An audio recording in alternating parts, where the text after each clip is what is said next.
పెద్ద బాస్ చిన్న బాస్ కూర్చొని డిస్కస్ చేస్తారు ఇక్కడ. సో అంటే రివీల్ చేయొచ్చా మీ ఫిగర్స్? ప్రాబ్లం ఏమి ఉండదా? సంవత్సరానికి ఒక 2,000 కోట్లు చేస్తారు చంద్రబాబు. హోప్స్ అన్న, దేవుడు ఆశీర్వాదం అంతే. నాగిరెడ్డి గారు అది అవుద్ది, అచీవ్మెంట్ ఉంది, ఆలోచన చేస్తాం తొందరలో. ఇప్పుడు ఎంతవరకు అవుతుంది అసలు టర్న్? మీరు చెప్పిన దాంట్లో 50% వేసుకోండి. ఓ అట్లా 1,000 కోట్లు అవుతుంది. గ్రేట్, పెద్ద విషయం. విజయవాడలో 1,000 కోట్లు టర్న్ ఓవర్ చేస్తున్నారంటే గ్రేట్.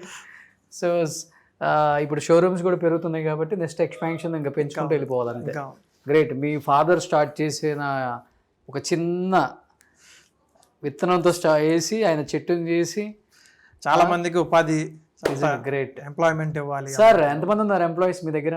250 మెంబర్స్ ఉన్నారు. ఈయన ఒక షాప్లో వర్కర్గా ఎంప్లాయీగా జాయిన్ అయ్యారు గోల్డ్ షాప్లో. ఈరోజు వైజాగ్, బెంగళూరు, హైదరాబాద్, విజయవాడ ఇన్ని షోరూమ్స్ పెట్టి ఒక గోల్డ్ సామ్రాజ్యానికి అధినేత అవ్వటం అంటే మామూలు విషయం కాదు. చాలా కష్టం ఉంటుంది దాని వెనుక. అంత ఈజీగా అమ్మ గాజులు అమ్మేసి ఇక్క షాపులు పెట్టేసాను అంత ఈజీగా అందరికి కాదు. బట్ ఆయన ఒక షాప్లో ఒక వర్కర్గా పనిచేసి ఈరోజు ఇంత పెద్ద సామ్రాజ్యాన్ని సృష్టించి ఈ లెగసీని నా కొడుకు కంటిన్యూ చేస్తే బాగుండనని ఆ అబ్బాయి కెరీర్ని కూడా మొత్తం వదిలేసి ఇదే గోల్డ్ ఫీల్డ్లో ఉండి ఇంతమంది హ్యాపీ కస్టమర్స్ ఉన్నారు, మమ్మల్ని నమ్ముకొని ఉన్నారు.